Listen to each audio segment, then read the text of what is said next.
नमस्कार विद्यार्थी मित्र मैत्रिणींनो, प्रजातीशी संबंधित संकल्पना वेगवेगळ्या आपण बघतोय आणि त्यामध्ये आज आपल्याला चर्चा करायची आहे ती म्हणजे स्थान विशिष्ट प्रजाती किंवा एंडेमिक स्पीसीज बद्दल। नावातच आहे, एखादी प्रजाती एखाद्या विशिष्ट भूप्रदेशामध्ये जर का आढळत असेल तर त्या प्रजातीला त्या भागातील स्थान विशिष्ट प्रजाती असं संबोधलं जातं। फॉर एक्झाम्पल, तुम्ही आशियाई सिंहांचा विचार केला तर तुमच्या डोक्यामध्ये पटकन जर का काही क्लिक होत असेल तर गीर राष्ट्रीय उद्यान त्या ठिकाणी गुजरातमधलं क्लिक होतं। गीर राष्ट्रीय उद्यानातील आशियाई सिंह ही स्थान विशिष्ट प्रजाती आहे। त्याच पद्धतीनं फुमडी, सांगाई किंवा इल्ड्स हरिण हे कैबुल लामजाव राष्ट्रीय उद्यान जे आहे मणिपूरमधलं, तर त्या मणिपूरमधली ही स्थान विशिष्ट प्रजाती आहे।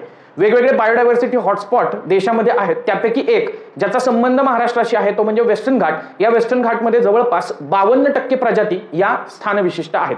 अशाच प्रकारच्या प्रजातींचे प्रकार आपण या शॉर्ट सिरीजच्या माध्यमातून जाणून घेऊयात। भेटूयात पुढच्या एका प्रकारासह पुढच्या व्हिडिओमध्ये। तोपर्यंत धन्यवाद।